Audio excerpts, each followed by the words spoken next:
Good morning students.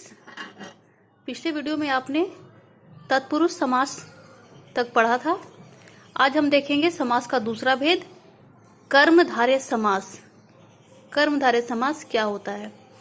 कर्मधारय समास में पहला पद विशेषण तथा दूसरा पद विशेष्य होता है। आप विशेषण जानते हो, जो शब्द संज्ञा या सर्वनाम की विशेषता बताए, और जिन शब्दों की विशेषता बताई जाती है उन्हें हम विशेष्य कहते हैं। अथवा एक पद उपमान और दूसरा पद उपमेय होता है। अर्थात कर्मधारय समास में पहला पद विशेषण और दूसरा पद विशेष्य होता है तथा एक पद उपमान। एक उपमान का अर्थ होता है जिससे हम किसी भी चीज की तुलना करते हैं, और दूसरा पद उपमेय। उपमेय का अर्थ होता है जिसकी तुलना की जाती है। जैसे पहला पद विशेषण तथा दूसरा पद विशेष्य। समस्त पीतांबर, पहला पद पीत, दूसरा पद अंबर। इसका विग्रह करने क्या होगा? पीत यानी पीला है जो अंबर या वस्त्र। नीलकंठ, पहला पद नील विशेषण और दूसरा पद विशेष्य कंठ। नीला है जो कंठ, कंठ कैसा है? नीला। यानी यहाँ पर पहला पद विशेषण है और दूसरा पद विशेष्य है, तो यह कर्मधारय समास है। दूसरा देखोगे आप, पहला पद उपमान तथा दूसरा पद उपमेय। उपमान का मतलब क्या समझाया? जिससे तुलना की जाती है, और उपमेय जिसकी तुलना की जाती है। देखेंगे समस्त पद कनक लता, पहला पद कनक और दूसरा पद लता। इसका विग्रह करने पर क्या होगा? कनक के समान लता, यानी लता। लता यानी उपमेय कैसा है? कनक। उपमान क्या है? कनक के समान। चंद्रमुख, पहला पद चंद्र उपमान और दूसरा पद मुख उपमेय। चंद्रमा के समान मुख। आगे देखेंगे, जब पहला पद उपमेय तथा दूसरा पद उपमान हो। समस्त पद मुख चंद्र, पहला पद मुख और दूसरा पद चंद्र। मुख रूपी चंद्रमा, यानी यहाँ पर मुख उपमेय है और दूसरा पद चंद्र उपमान है। कर कमल, पहला पद कर और दूसरा पद कमल। कर रूपी कमल। अब हम समास का दूसरा भेद देखते हैं। आगे है द्विगु समास। जिस समास में पहला पद संख्यावाचक विशेषण हो वह द्विगु समास कहलाता है, और समस्त पद द्वारा किसी समूह या समाहार का बोध होता है। जैसे देखोगे समस्त पद और विग्रह। दोपहर, दो पहरों का समाहार। त्रिफला, त्रि यानी तीन फलों का समूह। सप्ताह, 7 दिनों का समाहार। चौराहा, चौ यानी 4 राहों का समूह। शताब्दी, शत यानी 100, अब्दो यानी वर्षों का समूह। यहाँ पहला पद संख्या को बता रहा है, जैसे 2, त्रि, 7, 4, शत। पहला पद संख्या को बताए तो वहां द्विगु समास होता है। आगे हम देखेंगे बहुव्रीहि समास किसे कहते हैं।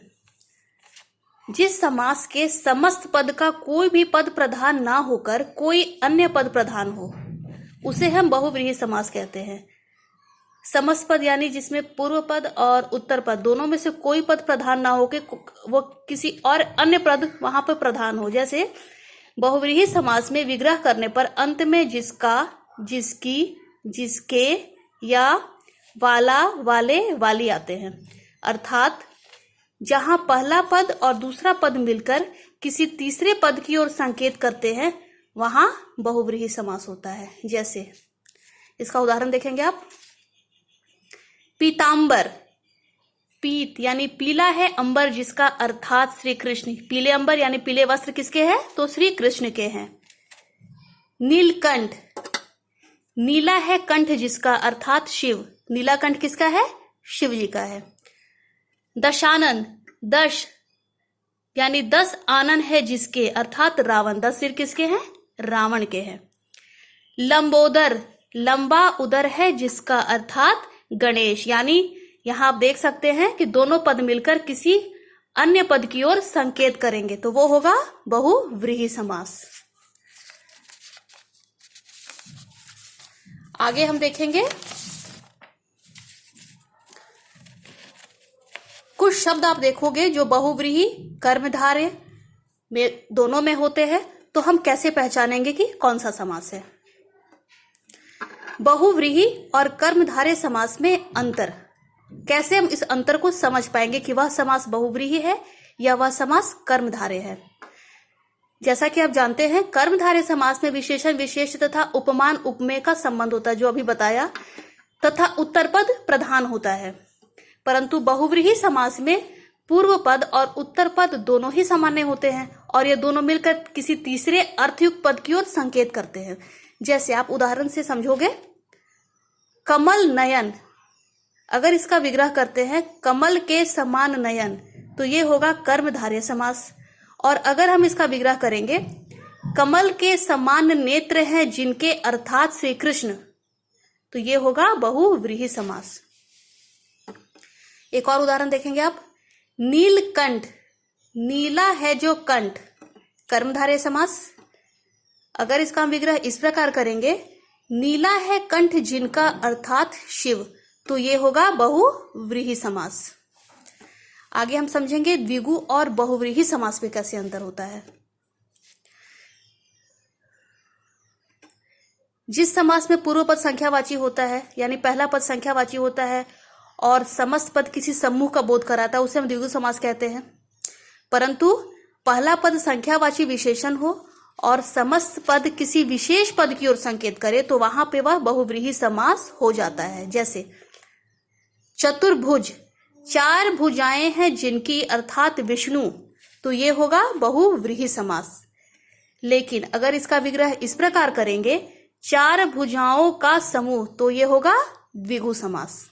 एक और उदाहरण देखिए, त्रिवेणी, तीन नदियों का संगम स्थल अर्थात प्रयागराज, तो ये होगा बहुव्रीहि समास। और अगर इसका विग्रह इस प्रकार करते हैं, तीन वेणियों यानी नदियों का समूह, तो ये होगा द्विगु समास। इसका आशय यह है कि समास विग्रह करने से यह अंतर स्पष्ट हो जाता है कि समस्त पद कर्मधारय है या बहुव्रीहि, तथा बहुव्रीहि है या द्विगु। वास्तव में हम जैसा विग्रह करते हैं वैसा ही समास होता है, अतः विग्रह को देखकर ही समास की सही पहचान हो पाती है। चलिए हम इसका अगला भेद देखते हैं समास का। समास का पांचवा भेद है द्वंद्व समास। जिस समास में दोनों पद प्रधान होते हैं और योजक चिन्ह लगा होता है बीच में, वह उसे हम द्वंद्व समास कहते हैं। और विग्रह करते समय दोनों पदों के मध्य लगा योजक चिन्ह हटाकर और, तथा, या, अथवा, एवं आदि शब्दों का प्रयोग किया जाता है। जैसे माता पिता, यहाँ योजक चिन्ह लगा है, विग्रह करने पर क्या बनेगा, माता और पिता। हार जीत, हार या जीत। हानि लाभ, हानि और लाभ। समास का आखिरी भेद है अव्ययी भाव समास। अव्ययी भाव समास, जिस समास में पहला पद अव्यय, अव्यय का अर्थ आप समझते हैं, अव्यय यानी अविकारी शब्द, यानी जिसमें कोई परिवर्तन नहीं आता है।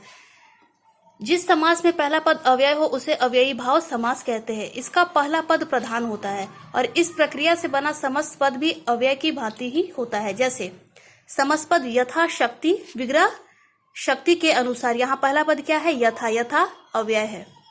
आजीवन, विग्रह जीवन भर, यहाँ पहला पद अव्यय है, आ। प्रतिदिन यानी हर दिन या दिन दिन, यहाँ पहला पद अव्यय प्रति है। कई बार अव्ययी भाव समास दो बार आते हैं, यहां भी आप ध्यान देंगे। कई बार एक ही शब्द की दो बार आवृत्ति होती है, यानी वो रिपीट होता है और अव्यय बनते हैं, तथा इन्हें भी हम अव्ययी भाव समास के अंतर्गत ही मानते हैं। जैसे रातों रात, रात ही रात में, बातों बात, बात ही बात में। यानी जब भी ऐसा आए, एक ही शब्द दो बार रिपीट हो रहा है, तो उसे हम अव्ययी भाव समास ही समझेंगे। उम्मीद है आप समास के सारे भेदों को समझ चुके होंगे। धन्यवाद।